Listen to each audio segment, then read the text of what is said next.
Well, welcome you to Johnson Soccer Stadium here in Greenville, North Carolina. A chance for these two programs to continue excellent weeks.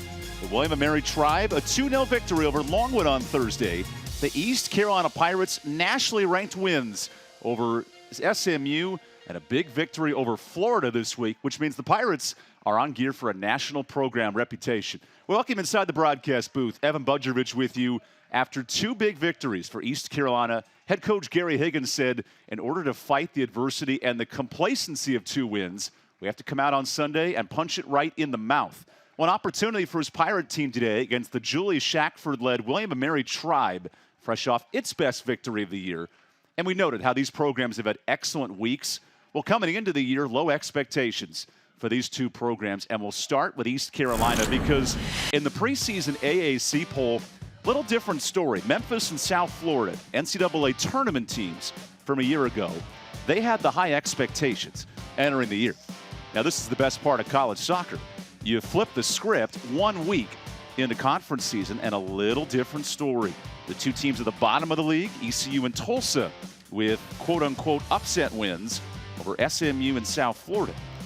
Now, it's 1 week in, but let's show you how we got to this point because on Thursday night, a nationally ranked SMU squad started out strong. 33rd minute, Julia Cisneros on this deflected goal got the job done. And Isabella Gutierrez, her second of the year, knots it up just 8 minutes later. We told you Maeve English really good between the pipes for the junior keeper. Well, she had 4 saves, including this big one on Thursday night. Leading just a few minutes later, the beautiful tip from Schnell and Abbott there to put it home. The game winner. 86th minute and a 4th nationally ranked victory for the Pirates all time. Here's the final numbers from that Thursday match. Boy, Lindsay Aiken was good with her 2 assists, and of course Abbott, the game winner, part of a productive week for this East Carolina program. Let's see how it continues for these two. Both off victories, and the 14th all-time meeting continues as we come back from Greenville right after this.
Welcome back to Johnson Stadium. The weather is spotted up for a perfect day Now these two get ready to rock and roll. William & Mary in East Carolina.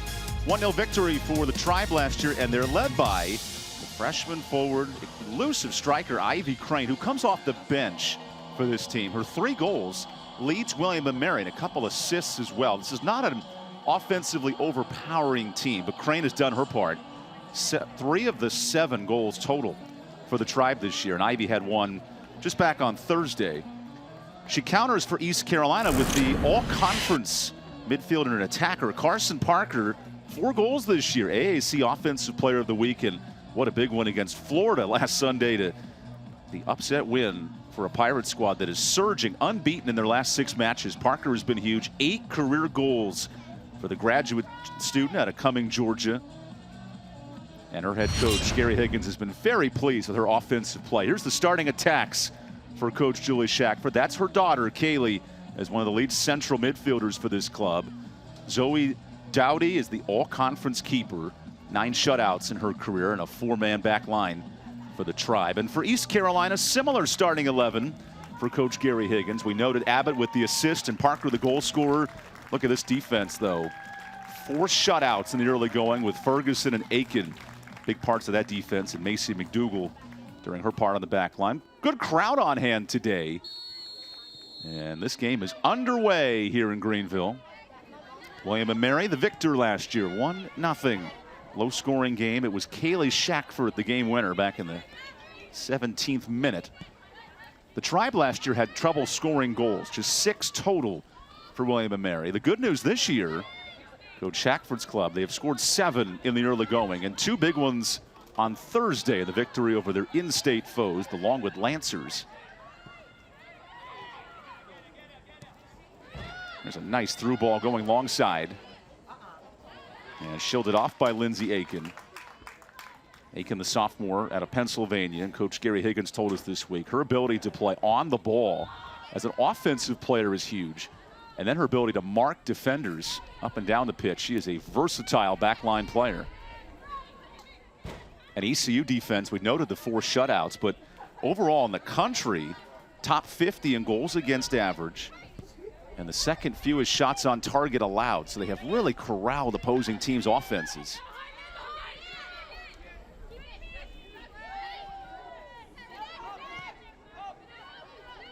Here's Nicole Sellers, part of this back line for William & Mary.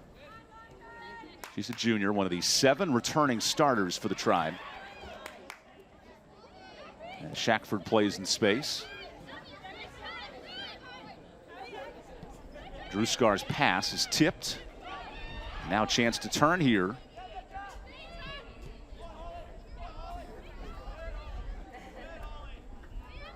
In this 6-match stretch for East Carolina defensively, they've allowed just 3 goals and have earned points in every match. Now the interesting nugget, in talking to Gary Higgins this week, all 3 of those wins in the last 3 matchups have come in the final 10 minutes. Goals against George Mason, Florida, and SMU. So a resilient team. And Gary noted this morning, he said, well, it's not just the resilience, it's learning to come from behind. We noted those highlights earlier. SMU had the lead in the first 20 minutes. And earning a goal kick here for Maeve English. He said, for our team, not only to win games at 6-2, but to find ways to overcome an early deficit. It showed the resolve of his group. And a team last year that finished near the bottom of the AAC, 3-3-2. They start with the early victory here on Thursday. It's neat for these 2 clubs. They both wrap up conference play next week, or non-conference play. William & Mary heads into the thick of its schedule with UNCW and Hofstra, 2 of the favorites in the CA next week. And East Carolina, no easy cooking either. Houston and Tulsa coming up in the conference.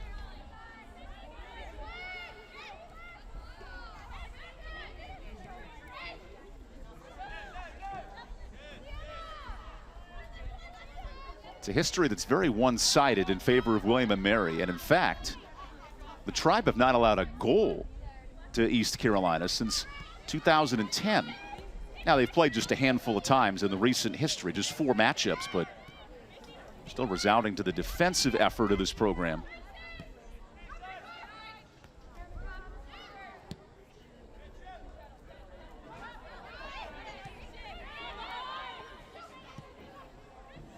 There's a through ball up top, looking for Cricket Beza. Now playing it long for Puskar. A Puskar, the graduate senior, lays it back. Madison Moon, the forward, dribbles one in. And English off her line. A little contact there, nothing harm, no foul. Maeve English, the Greenville native, has been exceptionally good this season. 0.63 goals against average. And she's played more minutes between the pipes than any player in the country. Started every match for her East Carolina squad. It's good backline play by Jenny De La Cruz out of Fairfax Station, Virginia. This is a William & Mary team, 16 underclassmen. That to counter with 6 seniors. Young group for Coach Kaylie Shackford. This is her 3rd year. She has been recruiting heavily with her staff. Marsha Lycan and Grace Barnard. And it's a neat nugget. William & Mary, one of 2 programs in the country with an all-female coaching staff. She noted part of that's by design, and part is to teach these young women how to have role models who have all played for their programs. All 3 graduates of William & Mary, and all 3 strong female role models for sure. As they're dispossessed by Kaylie Shackford, the daughter of the head coach, Julie. She graduated in '88 here from William & Mary. 3-time All-American for her program. Countering against Gary Higgins, who begins his 1st year here in Greenville. And boy, he's done an excellent job. 6 wins. And more impressively, 6 straight unbeaten with matchups against Florida. Of course, SMU on Thursday. And trying to bring this team back to the AAC tournament. They missed the tournament last year under Jason Hamilton.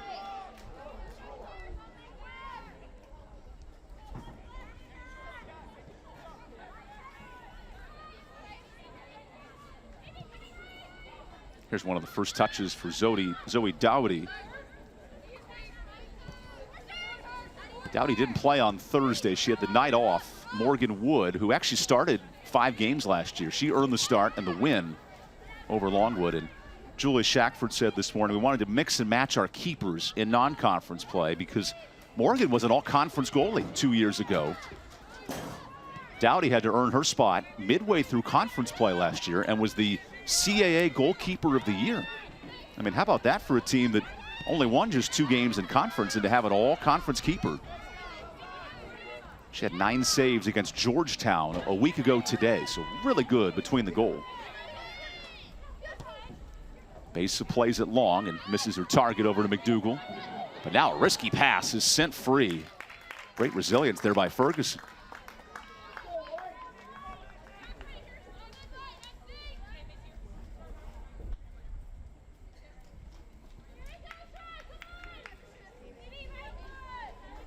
So Puskar, one of the 2 grad seniors, throws it in and earns the goal kick.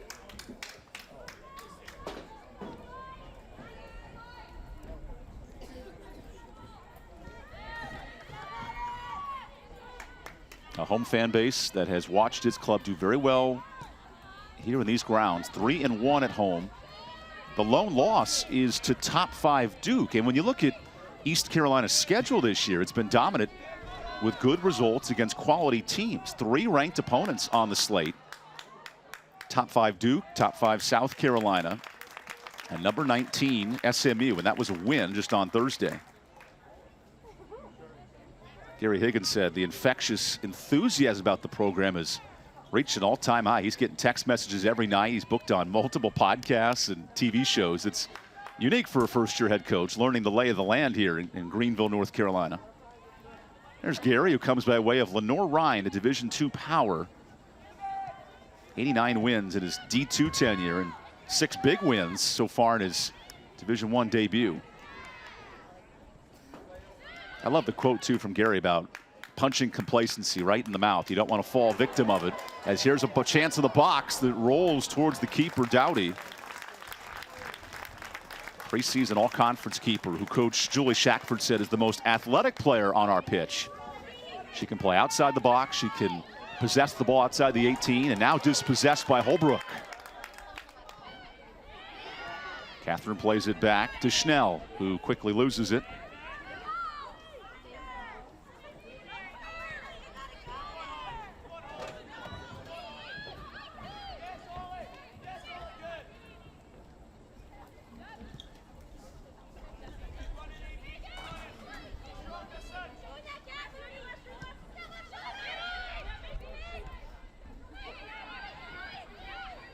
William & Mary, a very defensive-minded team. Just 11 goals allowed in the first 8 matches. That's a similar note for both these squads. And in fact, East Carolina, in terms of shutout percentage, the most amount of times they've put a clean sheet, they're top 10 in the country. Done a great job with those 4 shutouts in nearly half the matches. Indiana has the best goals against average in the country. The Hoosiers have allowed 0 goals this year, which I don't care how many matches in, but 8 for Indiana, and yet to concede. That is really impressive. Duke is also among the top 5 in total defense, just 2 goals yielded. And those 2 were against North Carolina in a thrilling matchup on the ACC network.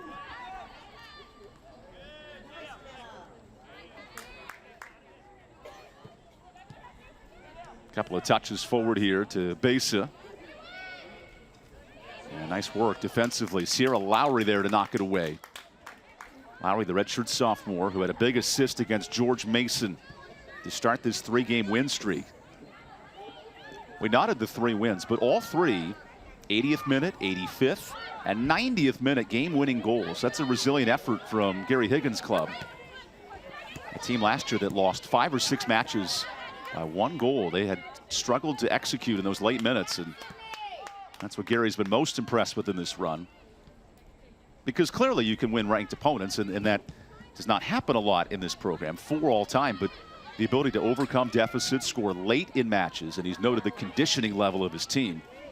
Giving a ton of credit to Courtney Smith, the athletic trainer, and Dennis Wilson, the strength coach. He feels his girls are resilient and built to last in these long seasons.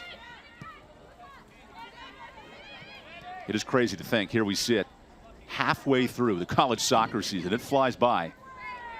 A big old race to the start of November for conference tournament play. In the CAA, Hofstra, the reigning champs, and in the AAC, there are plenty of threats. Memphis, reigning champions. USF, always a good squad. Central Florida, talented as well.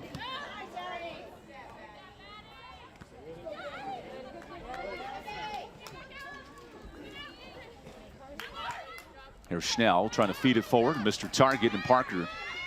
Carson, the reigning AAC Offensive Player of the Week.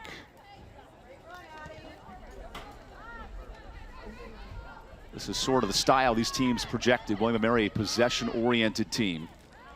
East Carolina commits 5 or 6 players back defensively at all times. They love to counterattack. And we saw in that SMU matchup on Thursday, the late winner in the final 10 minutes, that was all on a counterattacking, good flick in. And now one of it is possession by Holly Schlegel. Sends it out wide to Holbrook, who gets an alley. Holbrook into the 18, plays it in the box and deflected loose. Second chance kept alive for Holbrook, and she's offside. Credit to this William & Mary defense, led by Kaylie Shackford, an All-American 3 times for her alma mater. And at Princeton, she was excellent. 203 wins for the Princeton Tigers. She's a Hall of Famer at William & Mary as a player, now as a coach. She has 5 children, including Kaylie, who's on the team here tonight. And she said the best part of coaching Kaylie is her growth as a freshman who did not sign under her class. She did not sign at Princeton. She went to William & Mary and has now returned to be the head coach and lead her daughter as a senior as this shot's deflected towards Maeve English.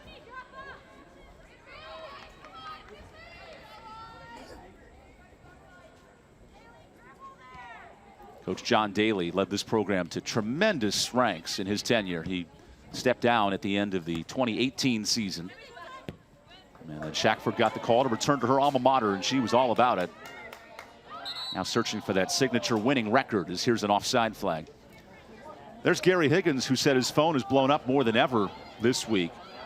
He earned that first victory, has then followed suit. 6 straight unbeaten matches for the all-time winningest coach at Lenoir-Rhyne. And Gary said this week it's staying to the fundamentals of how they've gotten to this point, be defensive-minded.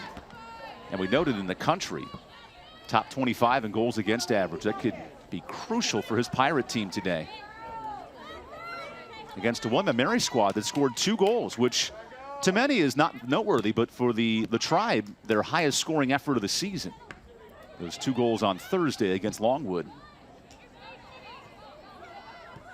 Very challenging non-conference slate for both these clubs. And William & Mary had a battle with Virginia Tech, lost by 1.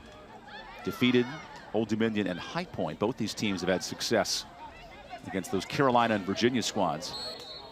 And now a foul here called by our lead official, Kevin Maurer. Our first look at him today.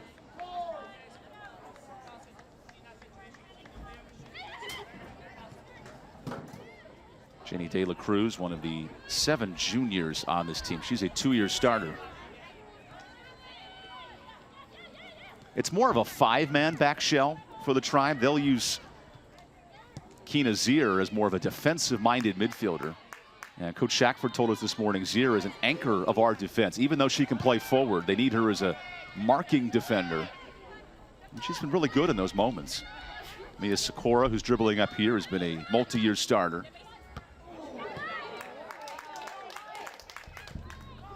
And now Holbrook, who's played in space a ton today, sends it wide. No shots on target so far today. So Schlegel works it outside. And deflected by De La Cruz.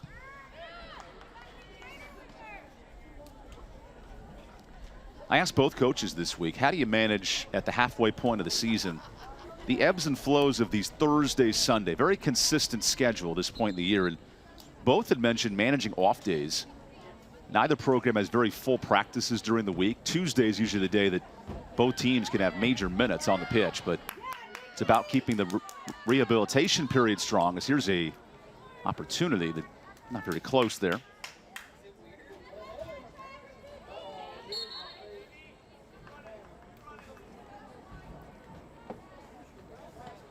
Thankfully, the temperatures played nice. Low 80s this afternoon.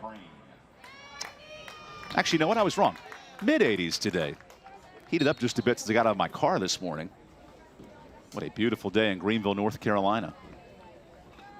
It rained buckets here last Sunday at this time, and very thankful we have perfect weather for the 14th all-time meeting. William & Mary and East Carolina. These schools have met since the opening years of the ECU program back in '94. It was their first matchup in the opening season. William & Mary's played college soccer at the D1 level since 1988 under the ranks of John Daly. Not the famous golfer, but the famous golf coach. Sorry, famous soccer coach here in Williamsburg.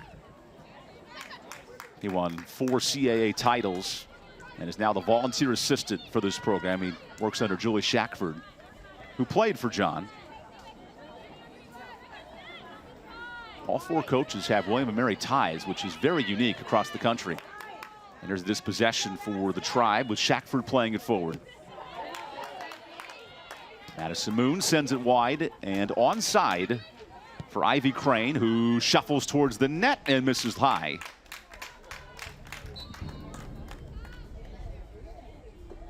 Now entering the pitch for the Pirates, number 12, Grace Torres. Ivy Crane, who has entered, she's the top scorer for the Tribe. 3 goals, 2 assists this year.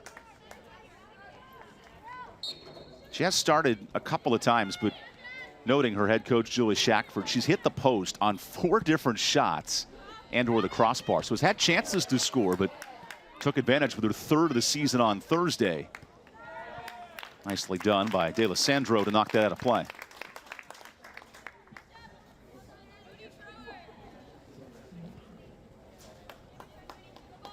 It was a very similar match when these teams met in Williamsburg last year, almost a year ago to the day, September 12th, and Shackford had the 17th minute winner.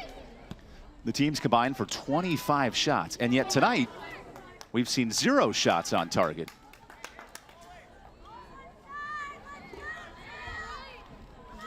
These fans anxiously waiting for any bit of offense so far.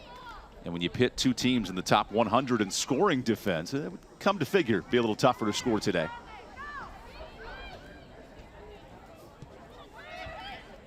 Good turn on the ball by Elena Longjohn, who just gallops with her 6'2" frame to stay clear of the ball.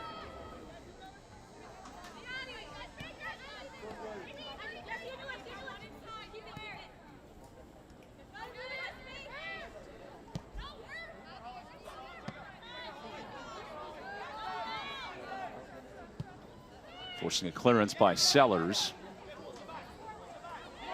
Pressure here from Grace Doran, who just entered the match.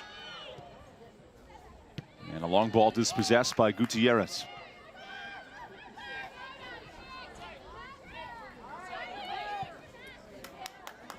Searching a long ball for Schnell, who stays on side.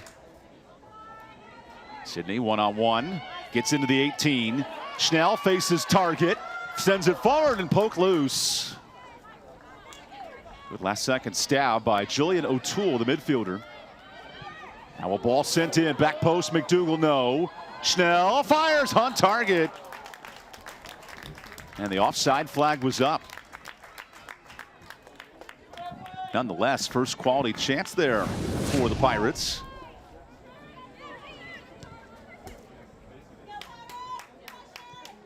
So it won't count for Sydney Schnell, but that does test Zoe Doughty, the all-conference keeper.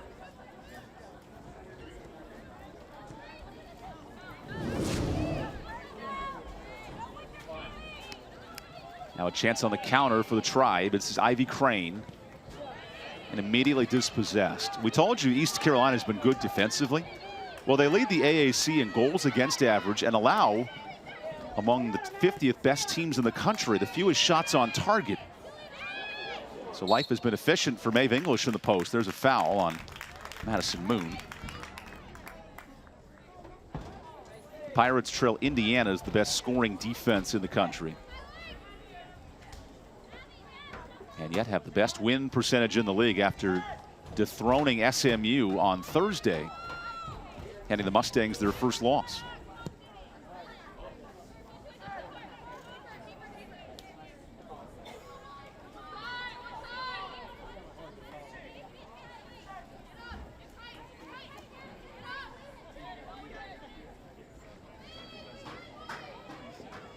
Here's Zoe Doughty. 1.13 goals against average, and despite a losing career record, she has been excellent. Reigning CAA Player of the Week with 9 saves and 3 shutouts. She's done her best between the pipes, and here's a dispossession for Grace Doran. Doran, without numbers, is fouled in the field of play. And a whistle here on Elena Longjohn.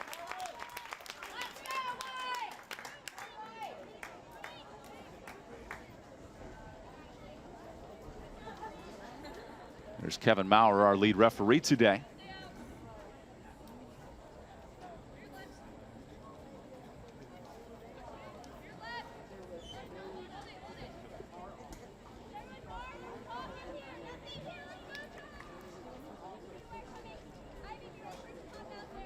I guess I see the correlation between Pirates and Buccaneers with the Tom Brady jersey.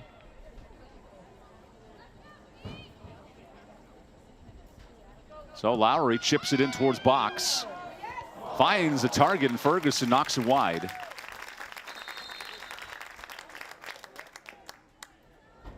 I love the binoculars we just saw there too. We'll show you the replay here. Trying to target Now entering the pitch, her talented midfielder in Jasmine Ferguson. Nora Green Orset. And for the Pirates, number 6, Isabella Gutierrez. And we're going to take a hydration break midway through this half. When we come back, the remaining 22 minutes of the first half, and we return from Greenville.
Welcome back to Greenville, North Carolina. All scoreless during this hydration break in the first half. Here's what you've seen from the Tribe so far. 3 wins, including here recently over Old Dominion, High Point, and Longwood. Voted near the bottom of the CAA with UNCW and Hofstra as 2 of the league favorites. And Zoe Dottie, we've talked to her about a bunch, but 9 career shutouts and the preseason all-conference keeper.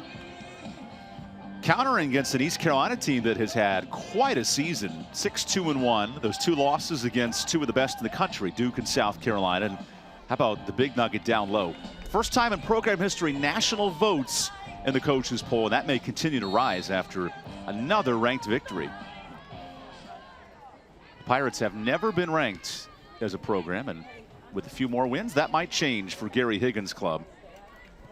The bottom of the top 25 is a bit crowded at the moment. Auburn, Clemson, and BYU with a few others right on the edge. West Virginia, Portland, Georgetown. And Gary Higgins said, I want my girls to turn off their cell phones this week. Avoid the distractions of the rankings and the upset wins and all the various social media posts. It's bound to happen, he says, but the more we can avoid that complacency, the better we'll be. Which is one thing to say, right? Anyone can say, well, don't look at your phone and don't bask in the glory, but this is a squad that was picked near the bottom of the AAC. There are surging expectations after a nice win over SMU, and there's a foul on the collision with Longjohn. Jasmine Ferguson there, who Coach Gary Higgins said, we got a heck of a player when she came on campus. Took a little contact that time. Ferguson's been critical to this back line. She started the last 5 matches. You see the late contact by Longjohn. This East Carolina defense, 2 goals allowed in their last 5, have been really good. Now Abbott heads it into the box and flicked away. Gutierrez centers. Doran's dispossessed. Gutierrez towards goal and nearly had it.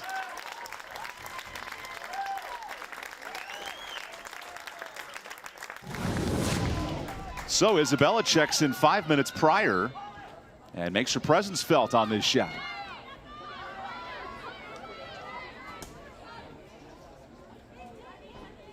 Here's a better angle of it to show you how close she was.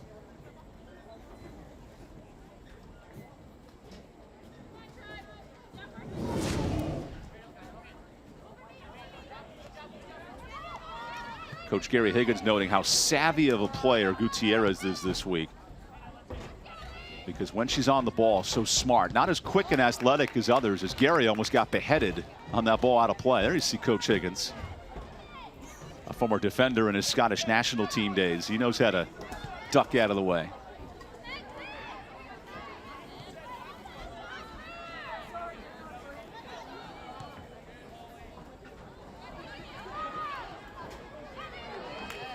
An odd touch there by Ivy Crane. She wanted to play it back to her midfield, and East Carolina takes the free gift. A Tribe squad that scored just 6 goals last season. They have 7 here in the early goings at the halfway point of the college soccer world. Each of these teams have 1 remaining non-conference game, and for ECU it's next Sunday against UNC Greensboro. That'll be here on ESPN+. Now Kaylie Shackford gets some free space. Shackford goes middle. Longjohn wanted it right back to her and sent wide. Chipped into no man's land, and Ferguson sends it high and away.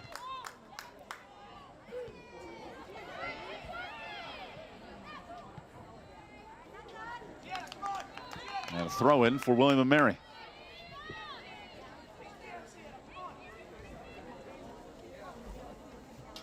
Gary Higgins said this week has been absolutely massive for his program. Not only resulting in decent crowds attending today, but some national momentum with 6 votes in the coaches poll.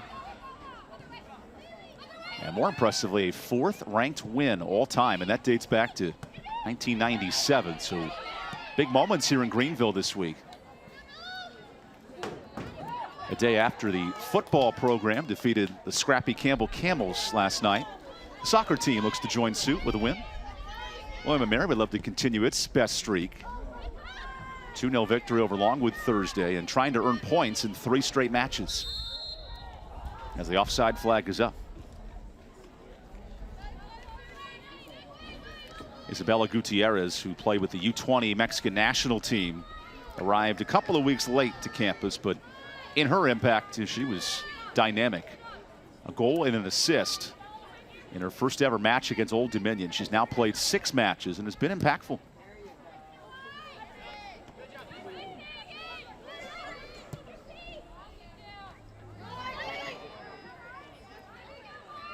Maeve English will let this play to her feet, and we do have a neat matchup of all conference keepers, English and Dowdy.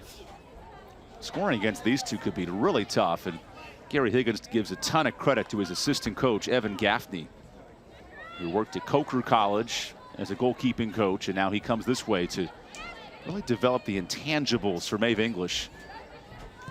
Higgins noted he's worked on her hand placement on high balls, on crosses, and her ability to play with her feet has improved dramatically. As this ball's given away to Crane. Ivy with open space, fires and deflected. Second chance deflected to English. Well, a shot on target for the Tribe. And the first good chance here for William & Mary.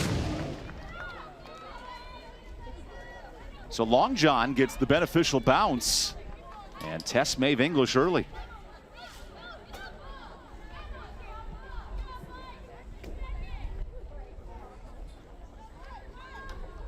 English had 4 saves on Thursday night, and this is the part of her game that's developed drastically. Passing in open space. Pirates, though, been a bit sloppy the last few minutes as Shackford gets possession.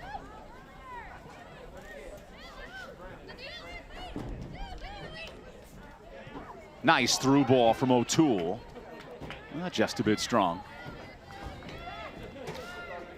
I love that photographer. She's hiding in the shade. That's a smart photo op.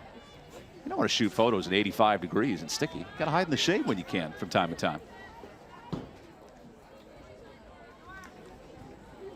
That's why you'll see these coaches and staff all in shorts today. It is 85 and sticky. There's a hydration break in both halves.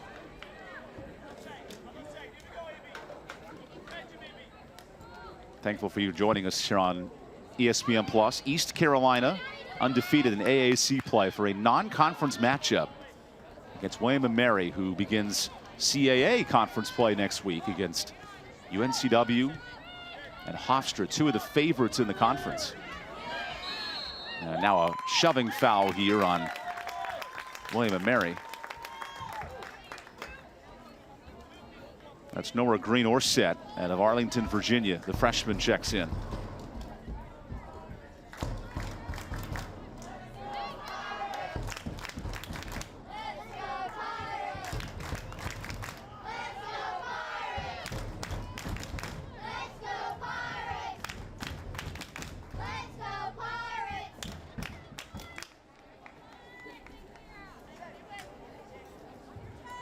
So Sierra Lowry surveys. She could go on target here or chip into the box.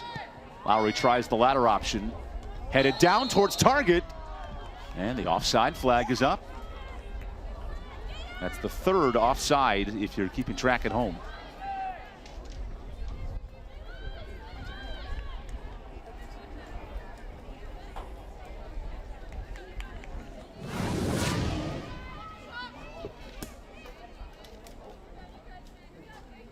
So it'd be on that header forward.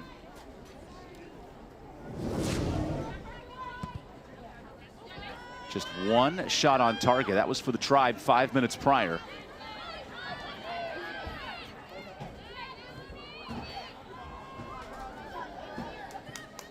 Good through ball for Dorn. It's dispossessed by Green Orset.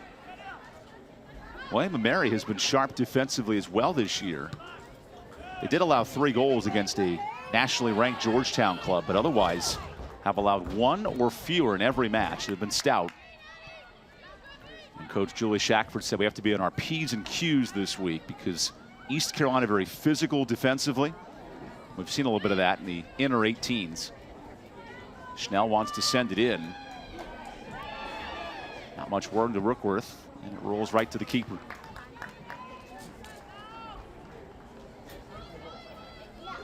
Zoe Dowdy had the night off on Thursday, but she's the most complete soccer player in the eyes of her head coach, Kaylie Shackford, who herself's a 3-time All-American, so knows a thing or two about quality soccer players. A Tribe squad that during her playing tenure averaged 18 wins a season under the John Daly tenure.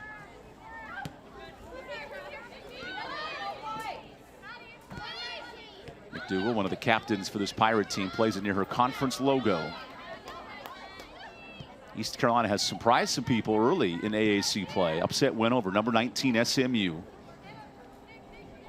And they gear up for a big stretch of conference. Houston and Tulsa in the next 2 weeks. For the big hitters of Memphis, South Florida, and Central Florida. As I believe Schnell stays on side and sends it backward. Annabelle Abbott looks to penetrate. Sends it in. Tip towards goal and wide.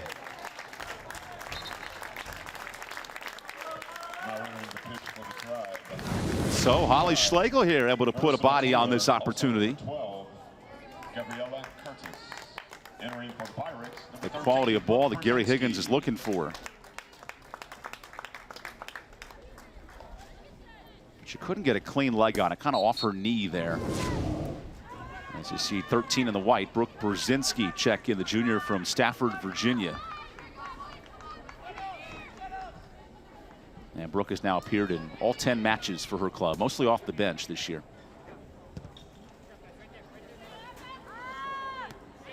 That ball was chipped like my sandwich on 18 outside the box and now played for. McDougal.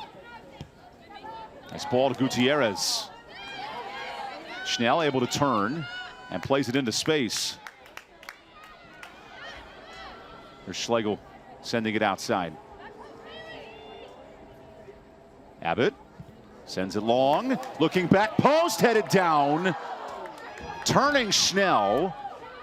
Shot Doran is high. And a flurry of chances for East Carolina.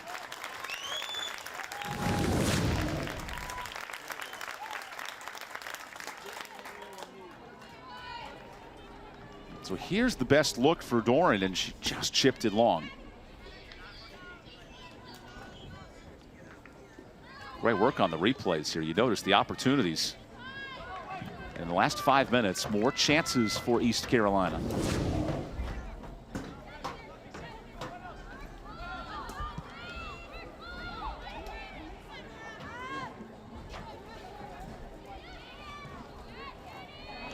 Still just one shot on target, and it was for Longjohn back in the 30th minute, so it's been a while.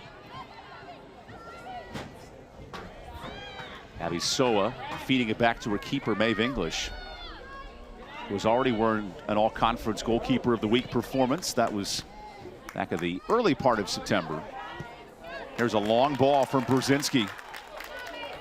Searching and finding McDougal, who penetrates the 18.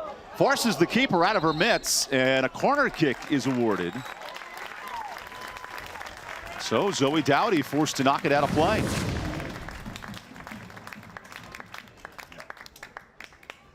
Taking the corner kick for the Pirates, number 24, Sierra Lowry. Quality run here by McDougal, the senior defender coming up from her ranks. And ricocheted off the defense of Nora Green-Orset.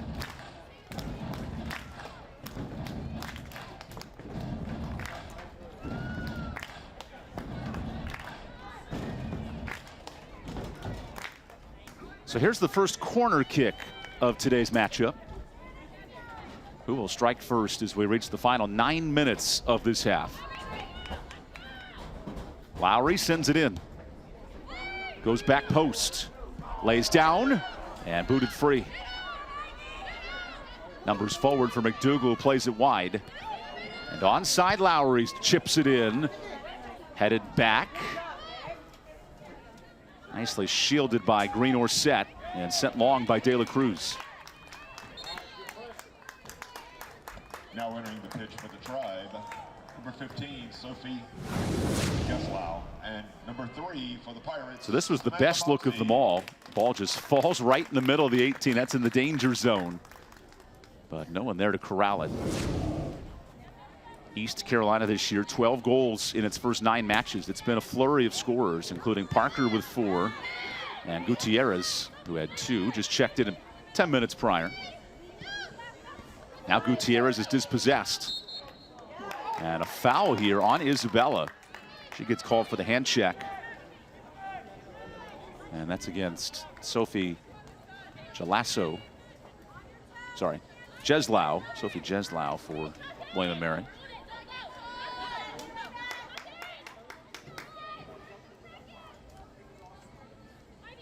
Here's D'Alessandro to send it away.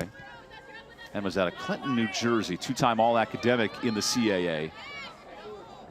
A program in William & Mary that was ranked 42nd in the latest U.S. World and News national rankings for national universities.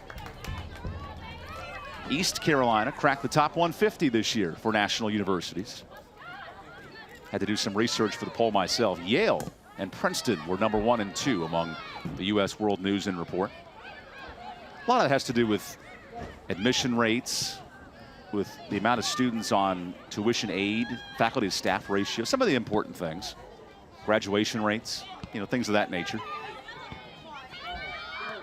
And the chatter among Williamsburg, they were in the top 40 the last 3 years, even dropping to 42. It was a challenge for the academic program. Had a good chat with sport administrator and Deputy AD Ricky Ray this week about that and the academic pride that the Tribe have as a program. And Julie Shackford knows that her team a 3.5 team GPA, really strong in the classroom. Yeah, good defense from the Tribe with Shackford coming out with it.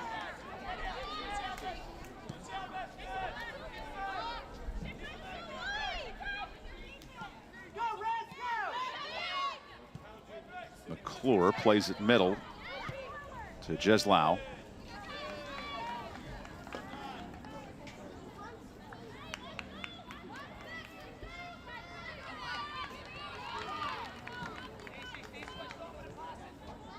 I think that tone of the fans sort of describes this first half. Anxiously waiting for opportunities. One shot on target, getting a couple of chances on corners and free kicks, but nothing coming of it.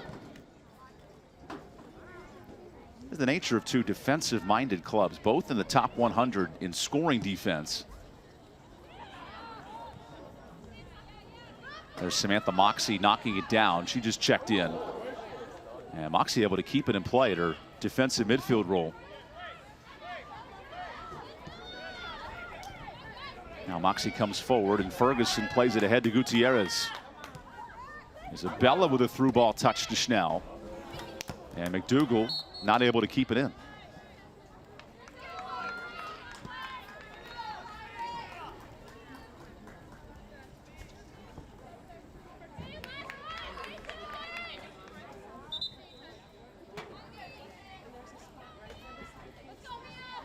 Now entering the pitch for the Tribe, number 27. We have a late substitute here. Mia Sikora comes in for her 26th career match, and now Ivy Crane, the top goal scorer, takes a breather in the final 5 minutes.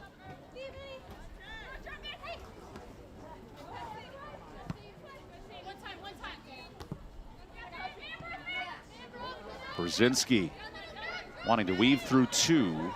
Beautiful footwork.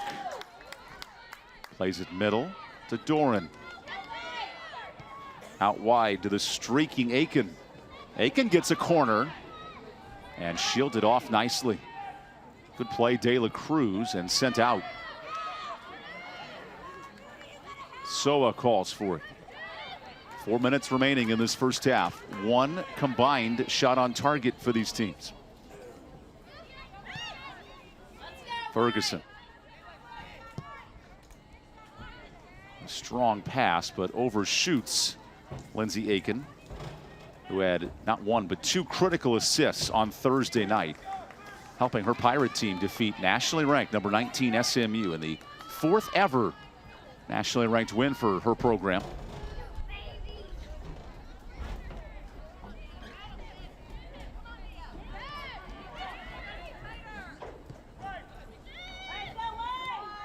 East Carolina trying to push forward as well. Mary sends 9 back deep and nowhere to penetrate.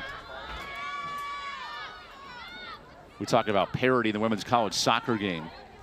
Well, these two programs, both itching and scratching to climb among the elite, have played a very similar style as Ferguson sends it long. And conceding the corner. And now actually overturned. A goal kick is awarded. Smart play there by Marissa McClure, the Leesburg, Virginia product.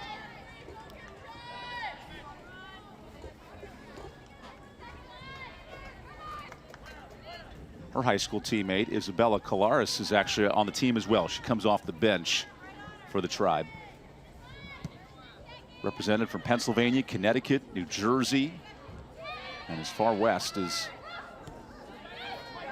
Colorado on this roster. So well diverse for head coach Kaylie Shackford in her 6th year with the Tribe.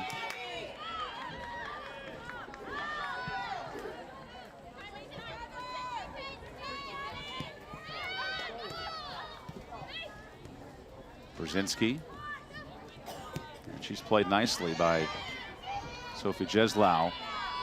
Room to run for Lowry, who penetrates and kicks it wide to Brzezinski. Brooke nears the 18, centers. Brzezinski shoots high and overshoots her target.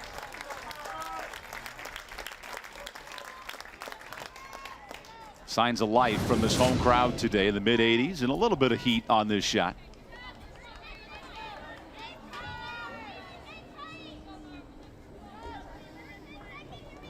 One area Gary Higgins said this week, we have to find the balance of firing shots on target from outside the 18 and playing those second balls in the box. If we can find that balance, we can create good chances against an excellent keeper in Zoe Dowdy, the all-conference CAA goalie against the all-conference AAC backminder, Maeve English. 1 minute remaining in the half, 1 minute. So Sikora centers it home, and Ferguson with a nice header. Now can the Pirates counter here? Open space, Moxie. Samantha can gallop all over the pitch. She is athletic. And sent out for the throw with 40 seconds left. Look at Moxie digging it out of the bushes. I love the ingenuity. Aiken needs some urgency here. 25 seconds remaining. Schnell to turn. Centers into the mitts. Off Dowdy.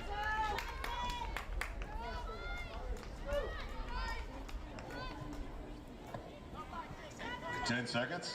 9, 8, 7, 6. So the second of not too many chances in that first half, and both teams hold strong with a scoreless first 45 minutes. Well, as we saw in the first half, not many chances on target. Both teams have tested their benches. And if you're Gary Higgins and Kaylie Shackford, you have to be pleased with the defensive shell that's been formed for their teams of limited chances. While the Pirates have had more possession of the ball, we have not seen much of a difference on the scoreboard. So through our first half of play, 0-0 in one of the final non-conference matchups of the year. The Pirates receiving national votes all week, looking to earn a goal on the scorecard, and the Tribe holding tough defensively. More from halftime when we return here in Greenville, North Carolina.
Hello and welcome into the American Studios. I'm Morgan Uber. American Football Conference play kicked off over the weekend with Memphis picking up a 1-0 record with a win over Navy. And the top play of our week comes from that game. But first, we start with non-conference football action at number 5. Kennesaw State at Cincinnati. Ivan Pace Jr. getting to the QB and let the big man have a TD. Jabari Taylor picks up the fumbled pitch, and it's a scoop and score 19 yards to the end zone, and the Bearcats cruise to a 63-10 win. At number 4, 2 teams from the Sunshine State women's soccer, Miami at South Florida. And it's South Florida's Kira Hahn delivering an absolute laser to give her team a 2-0 lead. Hurricane defenders swarming, but Hahn from distance nails the upper 90. The Bulls hand Miami its first loss of the season. Coming in at number 3, a top 20 matchup in men's soccer. Number 5, Kentucky at number 20, Tulsa. And Alex Meinhard breaks things open and shows off his power. Meinhard drills it from 20 yards out. How about big-time players making big-time plays in big-time games? But this one ends in a 1-1 draw. At number 2, SMU women's soccer hosting North Texas. The freshman Kaya Lee lobs the ball from distance and finds the back of the net. The freshman Lee in her first collegiate goal, one to remember. It looks like a cross, putting the Mean Green defense on their heels. And SMU wins 3-0. To the gridiron for our number 1 play of the week, Memphis at Navy. The Mids looking for a go-ahead TD, but Quindell Johnson says not so fast with a one-handed interception. Mikael Hayward, he can't believe it, making a mistake right there, and Johnson making him pay. The Tigers rolled 37-13. If you see a top play happen live, you can let us know on social media, tweeting at the American Conference at American_conf, and use the hashtag #AmericanTopPlays. We'll get you out to second half action here next. Stay with us on ESPN+.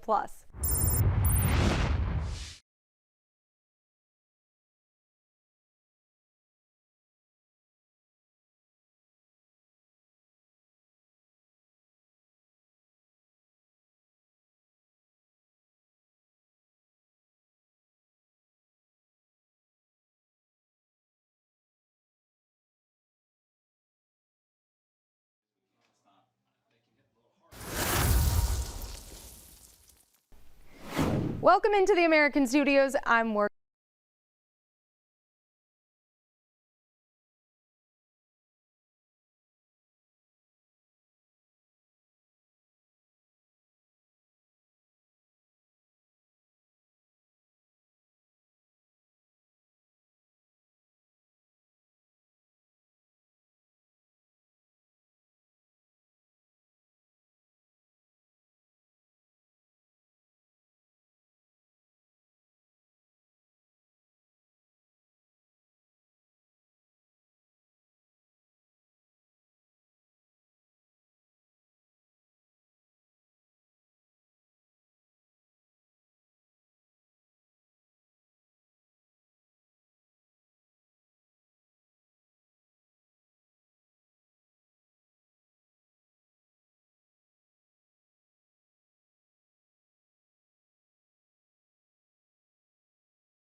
Welcome back to Johnson Stadium here in Greenville, North Carolina. All scoreless in the first half, and we showed you early on not many chances for either of these teams, but let's roll through some highlights we have so far because these keepers have been busy at times in the first 45 minutes, and there's one of the first opportunities for the Tribe early. Did result a bit wide, and as you note in these highlights, not many chances on target, but yet these teams have been a little more aggressive outside the 18 today, trying to manufacture shots. Here's maybe one of the best for the Pirates. That's Sydney Schnell putting it on target, and then a header to Ferguson that goes a bit wide. Not a bad look there from Gutierrez, and a couple of deflections. Set up a nice shot there on target. That was a foul against ECU going offside. And in the last 10 minutes, a couple more opportunities for the Pirates here as you see Annabelle Abbott send it in. And that one just kneed wide by Sydney Schnell. Sort of the story of this first half. Good defense from William & Mary and forcing difficult shots like this from Brooke Brzezinski. So here's the total numbers. The corner kicks picked up for ECU late, and those 4 offsides, a byproduct of trying to send as many bodies forward as possible. And as you see, a 5-3 shot difference. So we hope those pick up a little bit. We promised you some offense here on a Sunday afternoon, and I think that'll come in the next 45 minutes. But first, a timeout as we gear up for the start of the second half. When we come back from Greenville, some updates around the conference here on ESPN+.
Welcome into the American Studios. I'm Morgan Uber.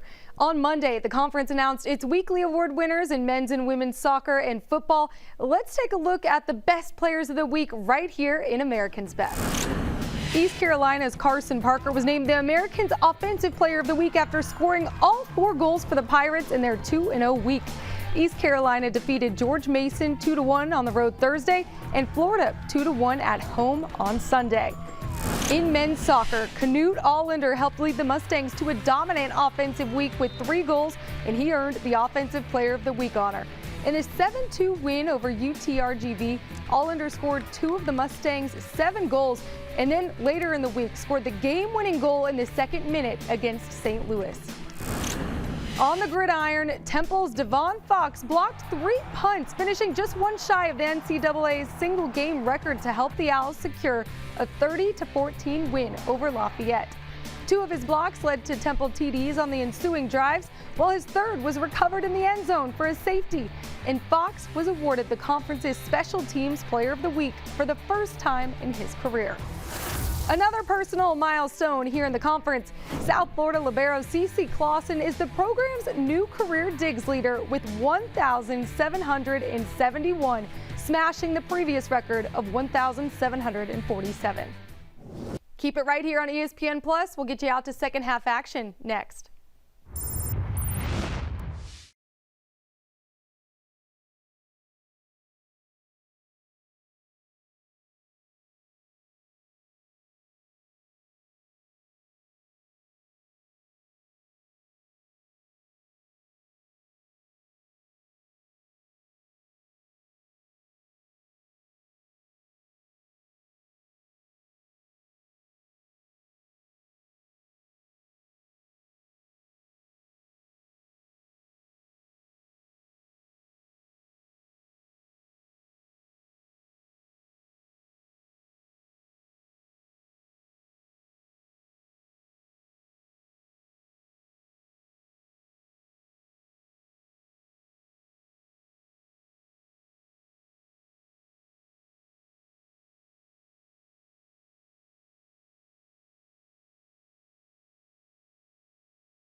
Welcome back to Greenville. All scoreless through the first 45 minutes.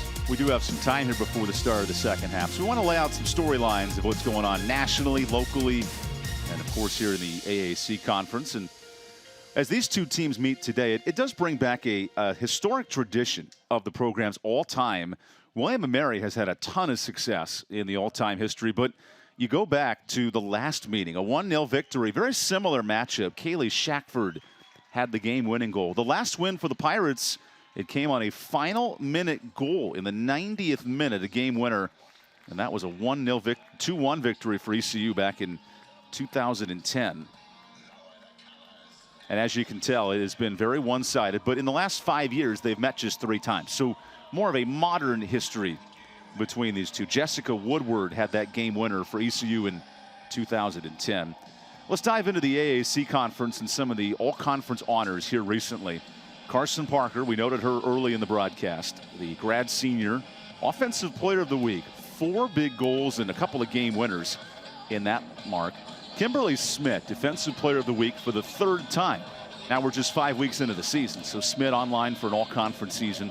Kyla Burns, another shutout. She has 5 on the season and pitched a good one against Drexel, and Jordan Frederick matches up the all-AAC team this week. In terms of the national polls, here's how it's sitting in the AAC. SMU, who lost its first match of the season to East Carolina on Thursday, so those two will be getting more votes in the national rankings. Everyone chasing Duke and South Carolina in the top 5.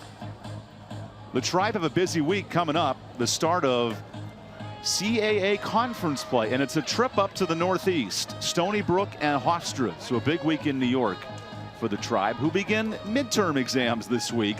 We noted the academic prowess of William & Mary. That could be a busy week in the classroom, then back home for UNCW and Charleston.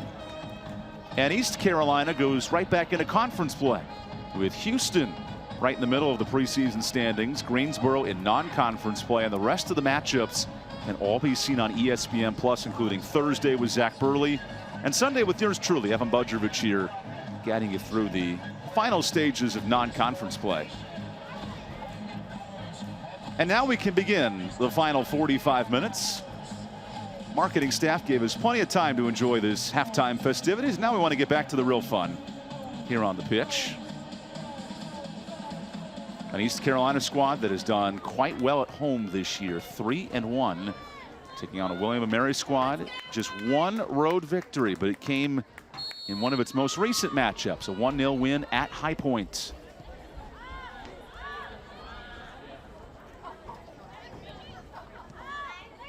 As the team switched sides, remember, 1 combined shot on target, and it came from Sydney Schnell. That was in the first 20 minutes.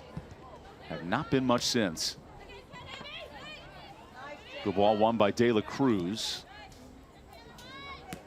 The William & Mary Provost Award for academic excellence. That's a 3.75 GPA or better. And she's one of multiple starters to earn those awards. And we say William & Mary high academic institution. That remains to be the case. The Tribe last year 4-9-3, and they have a chance to match that mark today. 3-4-1 entering this match. Holbrook settles it down for Lindsay Aiken, who has multiple assists this week. Good ball won by Kennesaw. And a throw in for the Tribe. William & Mary would love to replace an all-conference scorer in Alex Coonley. 2019, she led the Tribe with 5 goals, and that's noteworthy because in 2020 and 2021, the team had 6 goals a season. Not a very high offensive prowess team the last 2 years. A little different this season. 3 for the substitute and top goal scorer, Ivory Crane. And 7 total as that's dispossessed by Schnell. And a tussle right in the middle of the pitch.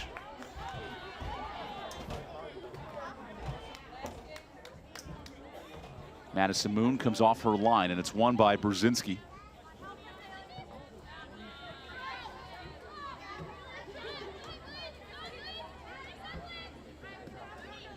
Here's Aiken. Assists in 3 different games this year. Old Dominion, High Point, and most recently, SMU, a nationally ranked win. Those 4 wins just 2 years ago in 21, and then 99 and 97 against a couple of Virginia foes, George Mason and Richmond.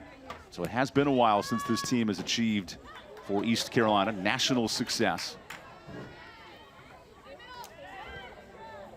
Good touch ball for Schnell. She looks to turn in the box and sent long by Sellers. Ooh, this ball stays in the 18. Knocked down Abbott. Abbott on target. Sends it back to Aiken. Aiken off the front foot. Looks out wide. Now Holbrook sends it in. Sellers sends it away. Promising opening 3 minutes for the home squad.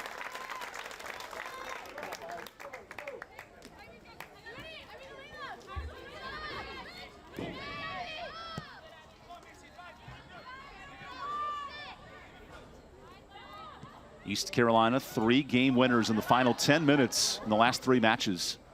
Gutierrez looks to settle middle. Now Aiken. Out wide to the onside Abbott, who serves it in. Abbott finds a target. And that shot way wide by Aiken. A little pressed from East Carolina. Still searching for their second shot on target. And you could tell they're a bit ill-advised from Aiken. Reminds me of like when the laces are out on an extra point and the ball gets shanked to the left or right. Just a bit strong there from Aiken.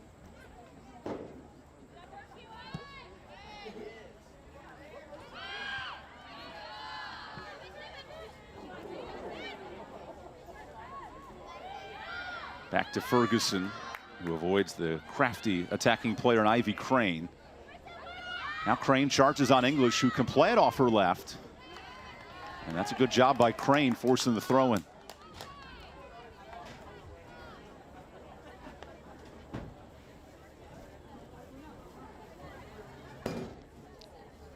Maeve English has spent tremendous time on the offseason training with Evan Gaffney, the assistant, working on those plays outside the box.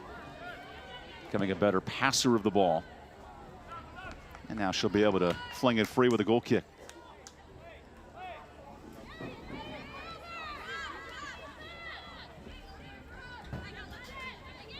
There's Abby Soa sending it forward. An East Carolina team that has been stout defensively here at home. Just 2 goals conceded. Now they search for their offense early in the second half as a throw-in's awarded.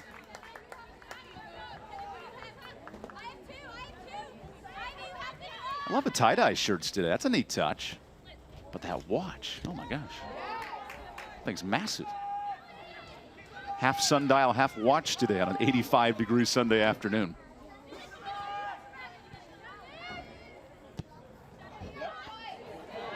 Little foot fighting.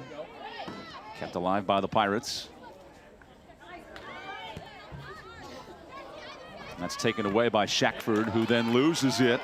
Lowry near the 18. Good pass forward, Gutierrez. Here's the Pirates, Brzezinski off the mitts. Zoe Dowdy with the stop on Brzezinski.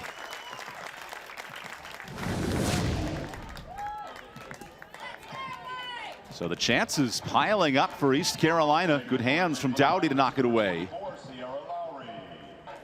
How about Brzezinski avoiding 4 defenders inside the 18, drawing the corner.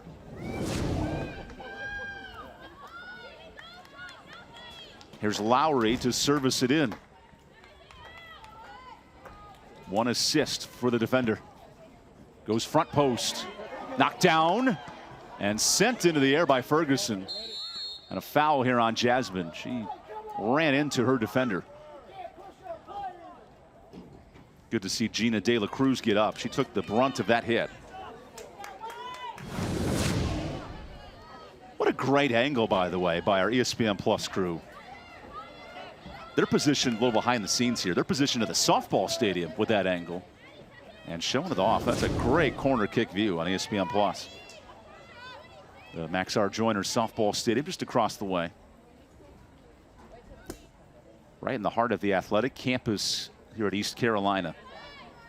A team receiving national votes, 6 of them this week, and maybe a few more if results stand. There's a foul on Lindsey Aiken.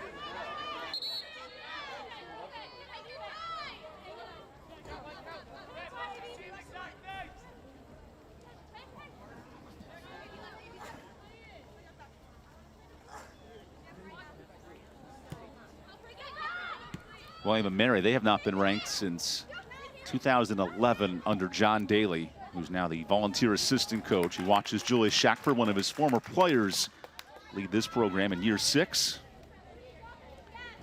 And these fans have watched an exhibition of passing and defense so far today. 2 combined shots on target.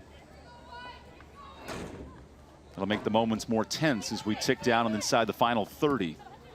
Remember, no overtime periods in college soccer in the regular season, so the decisive goal could be a difference here in the next 36 minutes.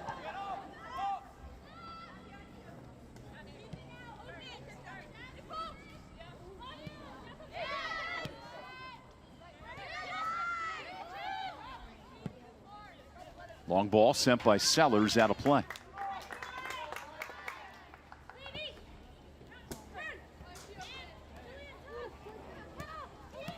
Nicely won by the Tribe with Longjohn. And this back line for East Carolina, Gary Higgins has called them a tight-knit unit. They have played like it, limiting chances. We noted top 50 in the country in goals against average, but they're also limiting shots. Maeve English faces only 4 shots a game per season, so that's really effective, keeping chances away from target. Good tussle here between Aiken and O'Toole going back and forth. And it's won by the Pirates as Holbrook emerges. Good chip by De La Cruz. And off of William & Mary. The energy is picked up here on a Sunday afternoon.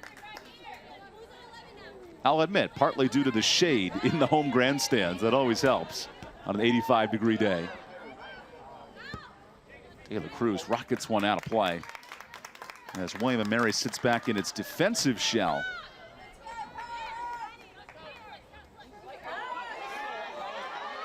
Holbrook wants to turn, and O'Toole is held firm. Lowry, that's in no man's land. It heads towards the keeper. Zoe Doughty has been tested with 1 shot, but a couple of chances here in the second half. How will her Tribe hold strong? East Carolina has shown an affinity for scoring late in their last 3 matches, game winners in the final 10 minutes.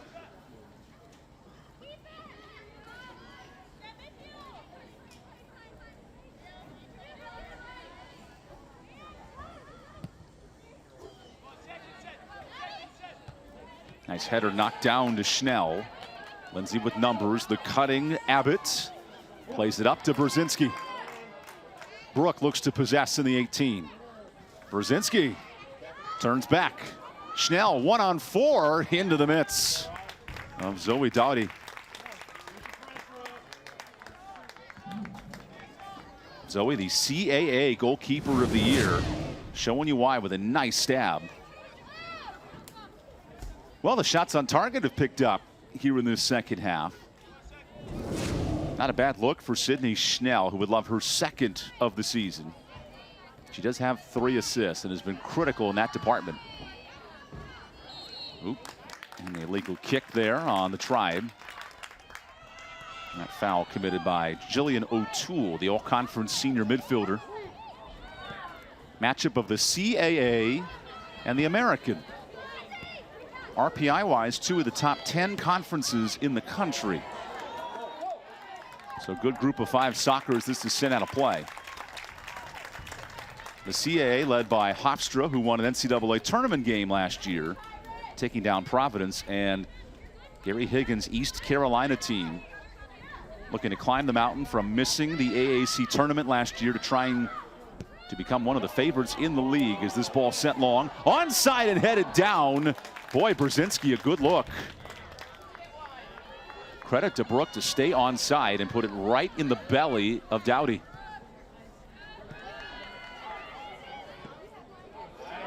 Here's a tip ball at midfield, played forward by O'Toole. Now the Tribe want to counter with Moon. Madison, through ball. That's promising and deflected. The shot by Ivy draws the corner. How about this pass, though, by Moon? Great position for Ivy Crane. And Maeve English gets some help from her defense. There you see Macy McDougal, who knocked it down. One of the 3 seniors on this back line for Gary Higgins' club. And now the first corner kick for William and Mary. This is Kaylie Shackford, who will play it soft.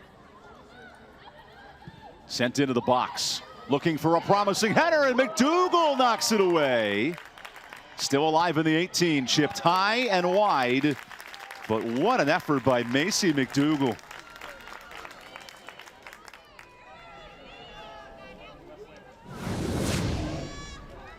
Because this ball has the back of the net written all over it for William and Mary. The header by Emma Del Alessandro. And Johnny on the spot. Macy McDougal there. Definitely saved a goal. Gary Higgins this week has said Macy McDougal has been the most underrated part of our success. I think she earned a blue chip moment here in the late minutes of the second half.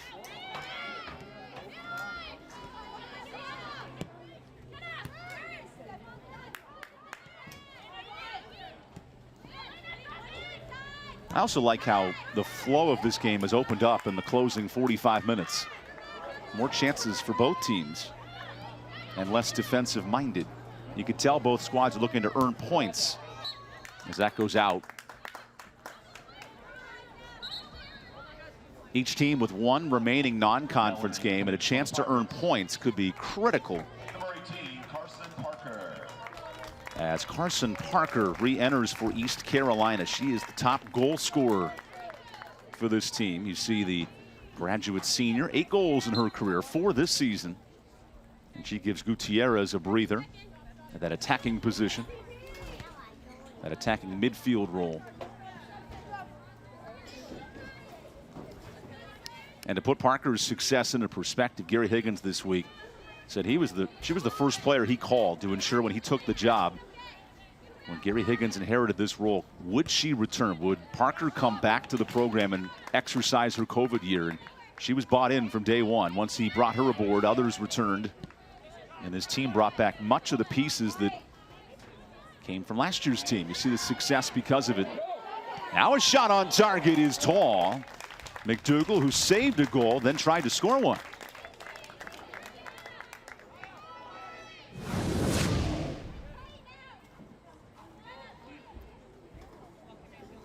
Not much of a threat to Dowdy, but still promising.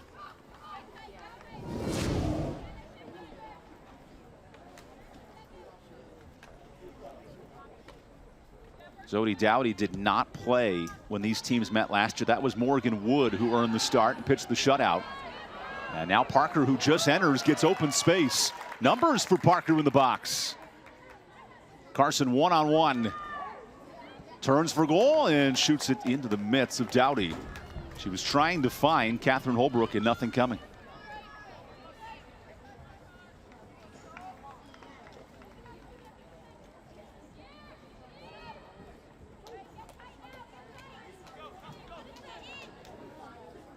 Well, this match has picked up intensity in the last 15. And a handball called against Soa. I wasn't sure if our lead referee, Kevin Maurer, was going to address that, but he did. Sometimes incidental contact on the arm is not called, but it was extended.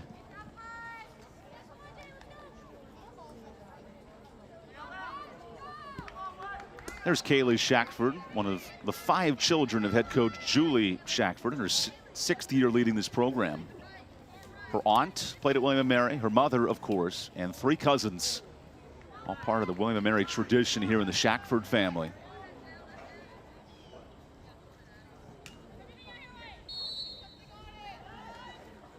Shackford sends it in. A promising ball knocked down. And no one there. Cleared by Schnell. Corner and a throw here for William & Mary. We asked Julie Shackford this week about her balanced offense. No player with more than 3 goals, and she said it can be challenging at times, but it also forces her team to stay on the front foot for 90 minutes. They can ill afford to depend on one key striker like we noted in 2019 when Alex Kunle had 5 goals. The top goal scorer in the country currently has 9 in NCAA soccer. That's Shira James of Colorado. 9 goals. That's more than either of these teams have scored in 2022. But maybe a goal chance here for Brzezinski, who keeps it in play, and it's knocked out. Look at the NCAA teams across the country. 5 teams have a player with at least 8 goals this year. The Tribe have 7, and East Carolina have 12 total goals. But not much to show for here today. Parker, who just reemerged, one-on-one. Parker throws it into target, and relatively ease for Zoe Dowdy.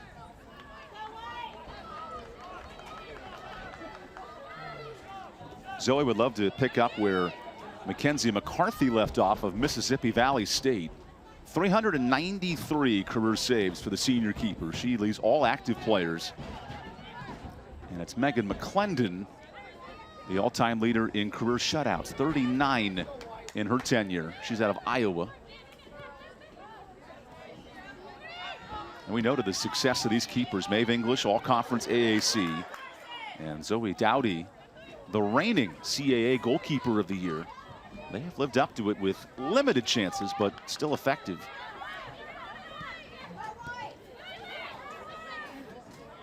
Langford tries to turn and sends it back to her keeper.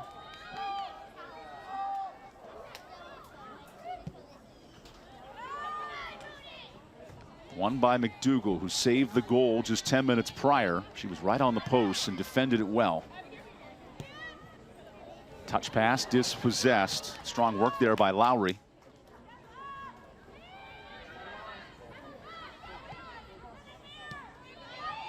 Now, William & Mary with a run. Millie Roan sends it left. Here's Longjohn on target. The Tribe take advantage of an open opportunity. O'Toole to the go-ahead goal scorer in Elena Longjohn.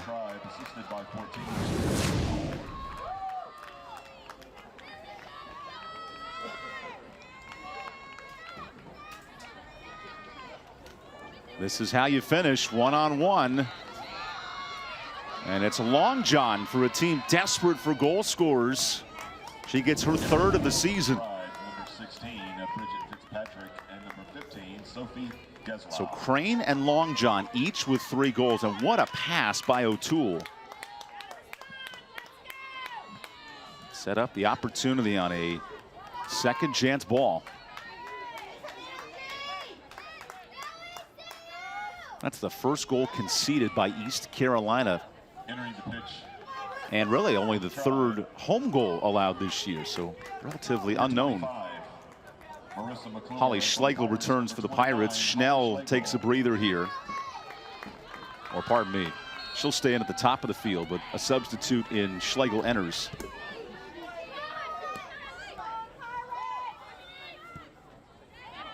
And Marissa McClure enters for William & Mary here in the 65th minute.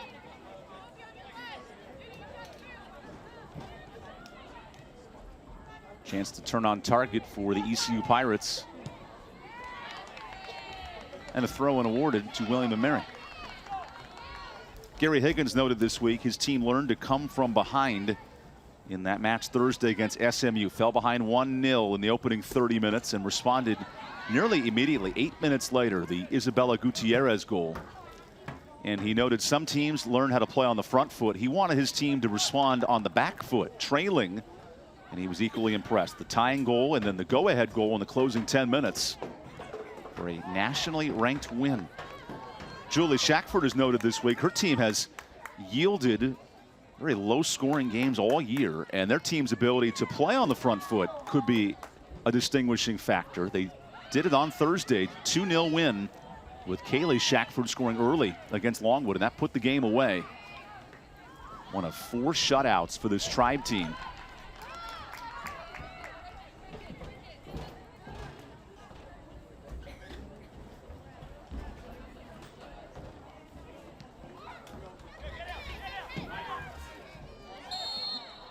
There's a foul here on East Carolina.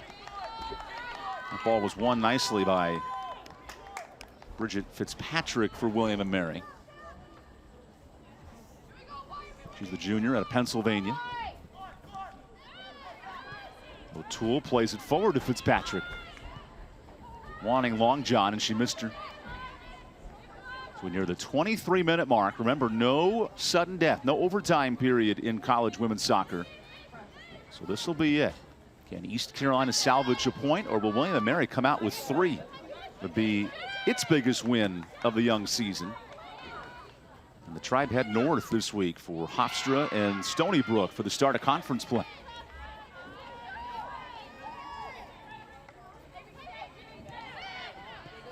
Shackford tips it forward along. Now out to Fitzpatrick.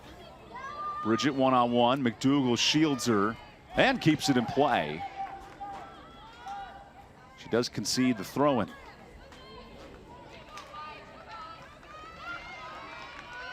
Touchdown by McClure, who centers. Ball left loose in the box and dangerous. Holbrook on the counter. Shackford, great job knocking that out, allowing her defense to retreat. The senior has played in 56 career matches, the last 3 years under her mother's tenure, Julie, who leads the program. It's her 30th year of college coaching for Kaylie Shackford. And that staff has had to be pleased with the performance in the second half. The go-ahead goal by Elena Longjohn in the 65th minute. The Pirates would love to counter here as Schnell works outside. Sends it in. Knocked down by Schlegel. And Soa will earn the throw. We have a hydration break here. 21 minutes to play in this second half. We'll take a timeout and come back for the final 20 minutes of action. It's William & Mary with the go-ahead lead, 1-0.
"21 minutes remain here in Greenville, North Carolina, and the difference maker has been Elena Longjohn with a goal in the 65th minute, putting her Tribe ahead 1-0 on this picture-perfect Sunday afternoon. Let's take you back to the 65th minute. A dispossessed ball here by Jillian O'Toole sets up. Longjohn one-on-one with Maeve English, and she does not miss. Already a game winner in her tenure, and she'd love to add a second. Beat Old Dominion 1-0. Now she puts her team, the Tribe, up 1-0 over East Carolina. So here we sit out of this hydration break. Final 21 minutes to go, and this is it. No overtime period in women's college soccer. So how will Gary Higgins' squad on the home team look to respond on the attacking end? Ball is won by the Tribe up to Moon. Madison emerges. Madison Moon shoots it out wide. One of the 4 freshmen to start for this young William & Mary team. Longjohn centers. Coach Kaylie Shackford of William & Mary noted this week her team has been on the precipice of scoring multiple goals all year, but they have hit the post dozens of times. Her coaching staff keeps scouting reports and they track every shot. In fact, they've hit the post or the crossbar 14 times entering this match. It's a lot of opportunities in, gosh, 8-9 matches now if you count this afternoon. As East Carolina makes a couple of substitutes, Abbott and Holbrook exit and Gutierrez and Doran re-enter. The starters of the half can both return one final time in this half, but that's it. Keep an eye on that.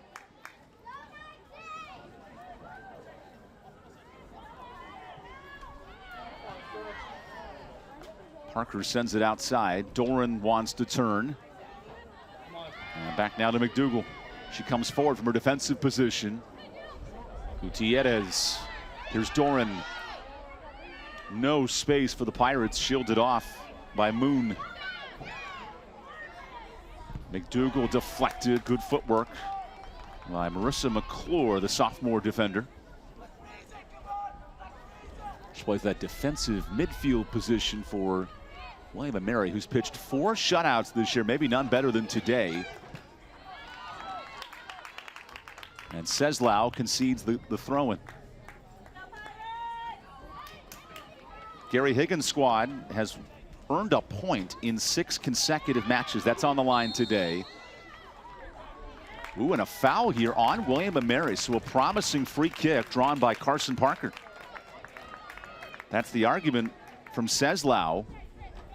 And she concedes the free kick. And what can Sierra Lowry manufacture? Most recently, an assist against George Mason for the East Carolina striker back on September 8th.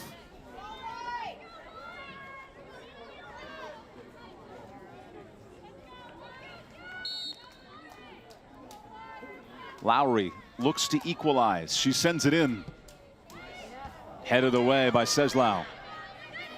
Gutierrez plays it back and shipped forward. Parker is onside and the keeper wins it. Dowdy climbs the ladder and a bit of chirping back and forth after that play.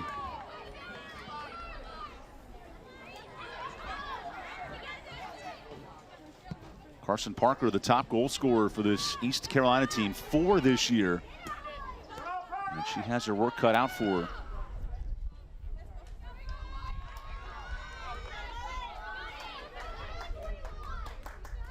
Nicole Douglas leads the country, 1.6 goals a match for Arizona State. She has 57 in her career. Parker not too far behind and now trying to add to it late in this second half. Doran able to turn in space. Looking wide for Schlegel. And keeps her onside. Schlegel turns in, sends it middle, headed away.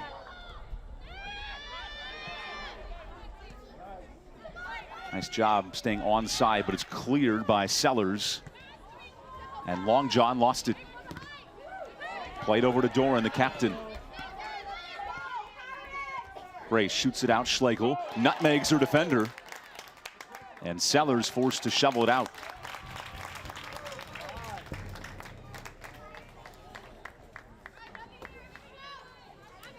East Carolina receiving 6 national votes entering the week, and that could be on the line here in the closing 16 minutes as a throw-in's awarded. The Pirates earned their 4th ever nationally ranked win on Thursday. And now some overcoming to do in the second half as that's sent wide for a goal kick.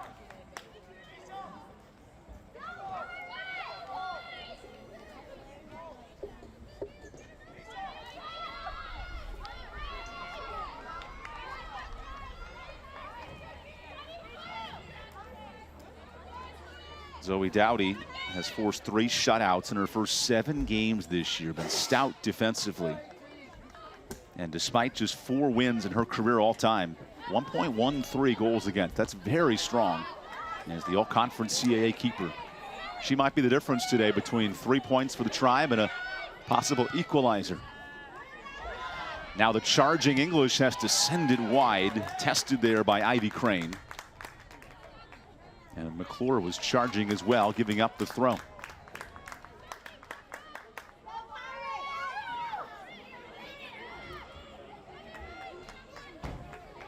McDougal settles.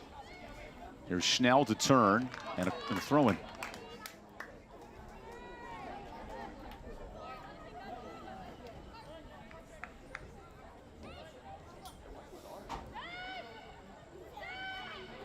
Parker outside, gets it back.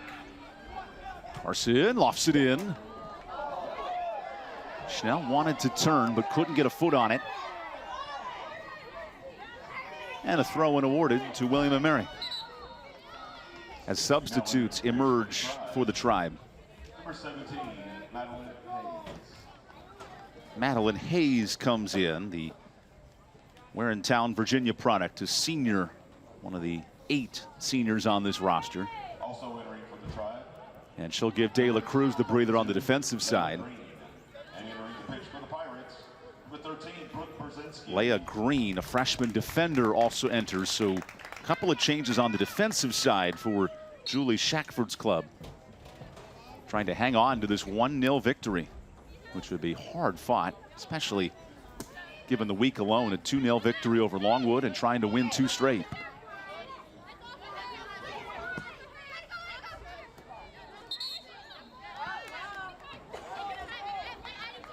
A throw in for Hayes.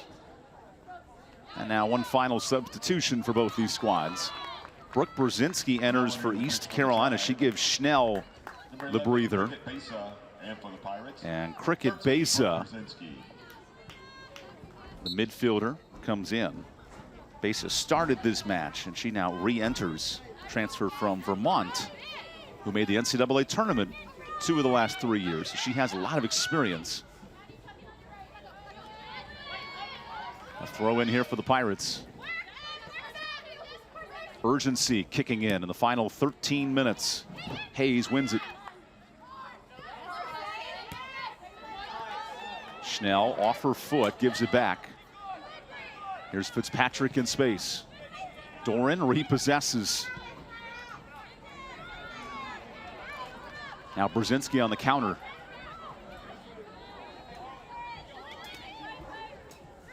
Brzezinski overshoots. Schlegel couldn't save it.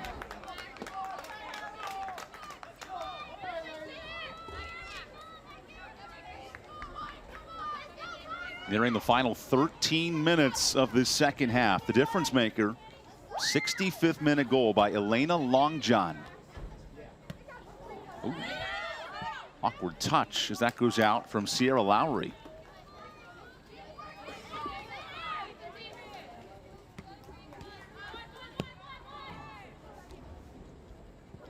English retreated from her pipes, and Soa there to play it. Schlegel wins it. William & Mary searching for its 2nd road win of the year, defeating High Point on the juncture. And that ball goes out, resulting in an East Carolina throw.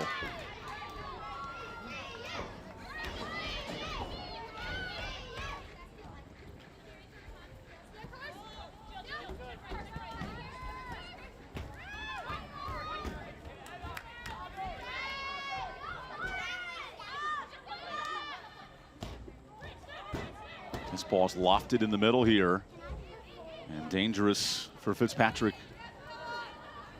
Played back to Seslau. You see the Pirates pushing numbers forward with Gutierrez. That could create pockets on a counter for the Tribe. And maybe a chance. This ball ricochets back and forth, and ooh, that might be a card here on Fitzpatrick sliding in. They'll stop the clock. Yep, there's the yellow card on Fitzpatrick. Dangerous play behind the ball.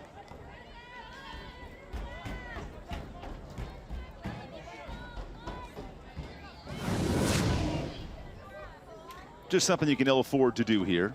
No harm intended, but she decleated her fellow opponent.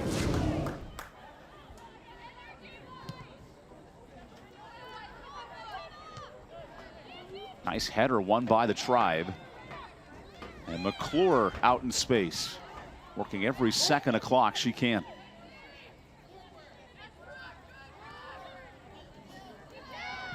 The new defender, Besa, swings it wide to O'Toole, who has the game-winning assist here thus far. Puskar back to O'Toole.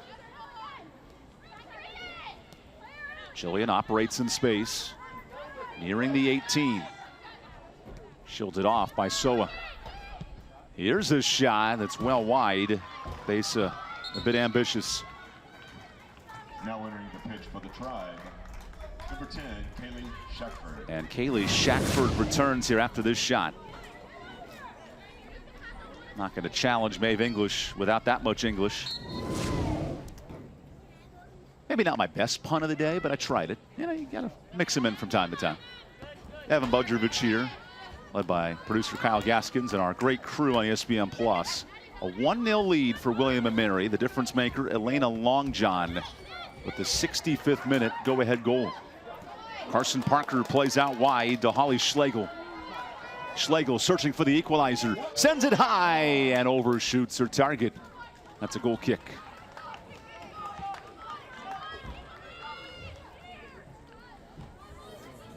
Under 10 minutes to play, East Carolina has earned a point in 6 straight matches. That is on the line tonight.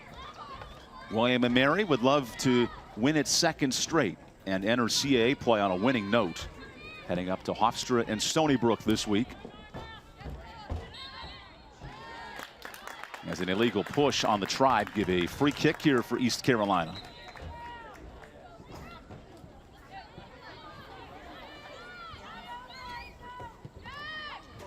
Now Aiken.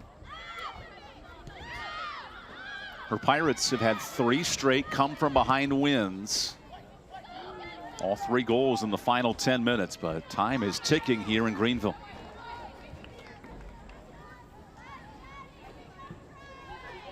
When these teams met last year, it was the Kaylie Shackford game winner in the 17th, and then a defensive-minded rest of the way. That's a similar story today for ECU, who's in danger of dropping their first match since August 21st, and that was against top 5 South Carolina.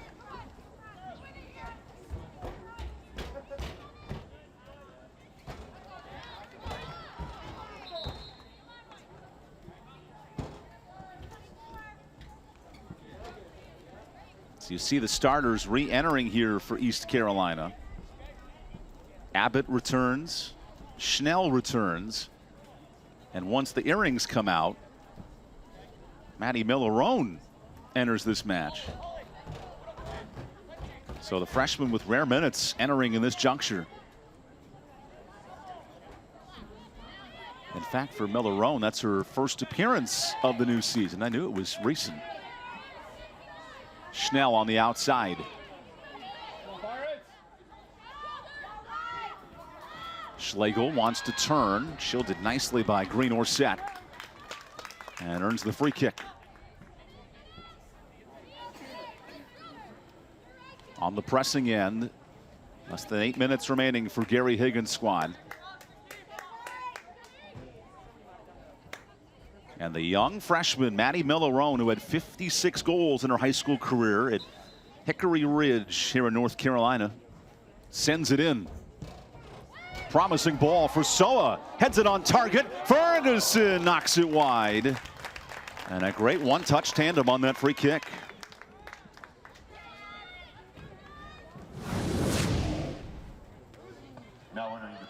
Well, the service of Millerone was really good. And Ferguson just outside the post, couldn't redirect it on target. Well, a highly entertaining second half in Greenville as we tick under 7 minutes. O'Toole, the assist maker, re-enters for the Tribe, and now keep away. Plays it long to Madison Moon. Millerone wins it back immediately. Now a free ball to Shackford. She goes for goal and slightly ambitious. The top goal scorer, Kaylie Shackford, who had the game winner last year when these teams met. What she does do is work a ton of clock. 6 minutes remaining. O'Toole heads it forward.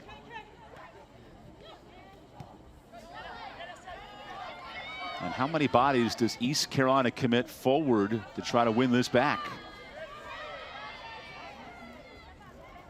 Maddie Millerone spins away, but lost it in the box. Here's a touch for Beza, who fires high. While not on target, the shots aplenty in this second half for the Tribe.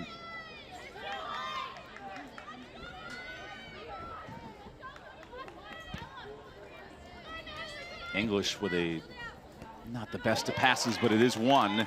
And Aiken plays it forward. Onside to Schnell. Sydney forwards it in. Bodies in the box everywhere, and it's sent wide. And a great touch by Beza to win it. Played along head, looking for Crane. Now McClure on the run. Maddie McClure into space. Final 5 minutes, and McClure working every second of it. Maddie Moon in no rush. This is a part of the game. Force your opponent to double. And a foul here on the true freshman. So Millerone pushes down McClure, and this will work ample time.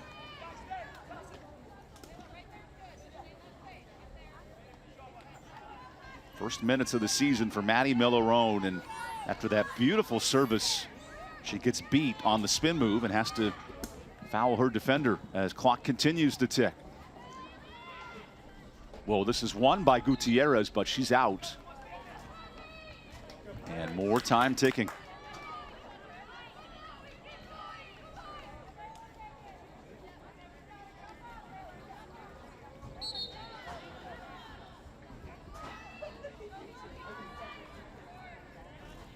Four minutes remaining for McClure, who dishes an offside pass. Now the Pirates must expedite their offense, trailing 1-0 after the 65th minute go-ahead goal by Elena Longjohn. East Carolina riding points in 6 consecutive matches. That's well on the line with 3.5 to go. Headed away by the Tribe and Moon. And a throw in for William and Mary. East Carolina, remember, receiving national votes this week. And after a top 25 win to add to it, this would be a stunning result that may tamper those national vote conversations, but does not affect league play. Remember that for these two. Each squad begins CAA and American action back on Thursday. So East Carolina earns the throw.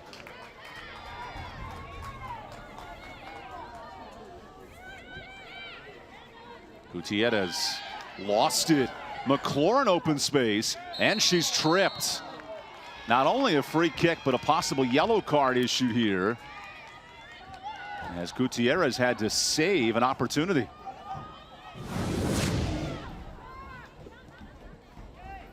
Nice job by McClure winning the ball.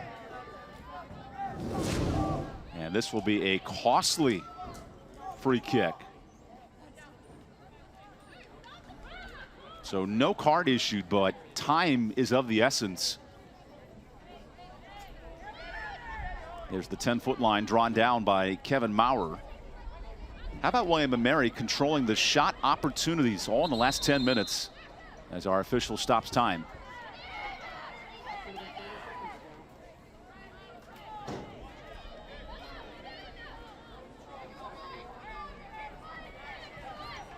How will William and Mary work the clock here? You don't necessarily need a shot on target, just need to work time.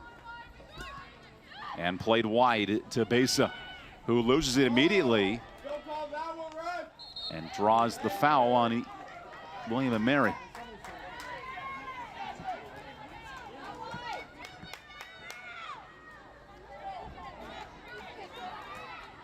Clock ticking, 1 minute and 45 seconds to go. Lowry is tripled. Plays it back. Long ball here, Ferguson. Won by the Tribe and headed forward to Hayes. She can work a ton of time here with 90 seconds to go.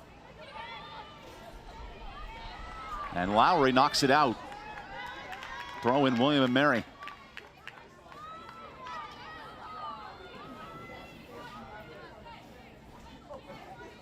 Now Shackford gives up a throw. And how about this keep away effort by William and Mary? In the last 15 minutes, they have controlled possession 1 minute remaining, 1 minute. and have basically surrendered no opportunities for East Carolina. This ball's rocketed into the air. A throw in for the Pirates with 60 seconds left. Schnell wants to turn, and a foul. The clock stops with 43 seconds and a yellow card for Nicole Sellers. Gary Higgins' squad has scored game-winning goals 3 times in the last 2 weeks. Maybe a chance here with 43 seconds left after this foul. So what a moment for Maddie Millerone, the true freshman. Enters in her first match. And can she service in a beauty with 43 seconds left? Millerone lets it fly. And the low line drive is well short. She does win possession. Chips it in. Ferguson onside, lets it go. Chance for the Pirates. Shot, McDougal rolls past and out. Now a corner kick with 25 seconds left. No time for ECU. Here's Lowry. Last chance for East Carolina. Lowry sends it in. And it's not even close. 10 seconds. 8, 7, 6. On the front foot in the closing seconds, William and Mary holds firm defensively, and the Tribe pitch back-to-back shutouts. 2 straight wins for the road squad, and a 1-0 victory for William and Mary. What a performance. Elena Longjohn with the game winner, and East Carolina with a couple of chances late, but all in the closing 2 minutes. So what a way to end this Sunday afternoon affair. William and Mary, the 1-0 victory. Elena Longjohn gets the job done for her squad, and a great performance on this Sunday.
Another low-scoring thriller between William & Mary and East Carolina this afternoon. It's the Tribe, the victorious squad. 65th minute game winner for Elena Longjohn that ends a tremendous 6-match point streak for East Carolina.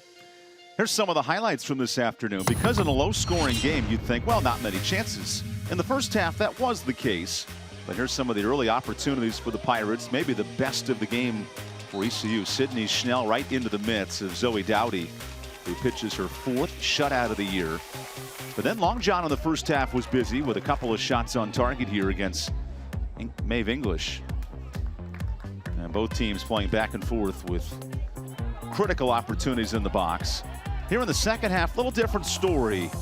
Tested aplenty with Zoe Dowdy, and she was critical with 3 saves. But this is your game winner on the assist from O'Toole. What a pass. And then putting it home, Longjohn going opposite corner. And then East Carolina could not get many opportunities late. So that 65th minute goal, the ultimate difference. Pretty even in shot totals, and that's how the all-conference keeper, Zoe Dowdy, gets her 4th shutout of the year. Strong performance from the road squad. Back-to-back victories for William & Mary, and East Carolina's 6-match unbeaten streak comes to an end. Well, on the final non-conference slate for these squads gearing up for AAC and CAA play, it was defensive-minded early and then down the stretch. The big game winner for Elena Longjohn, the difference. For our hardworking crew here in Greenville, North Carolina, we thank you for joining us on a lovely Sunday for women's college soccer. This is a presentation of ESPN. For our production crew, I'm Evan Budrovich saying good afternoon and have a good night from Greenville, North Carolina. The game winner for Elena Longjohn, the difference. This is a presentation of ESPN.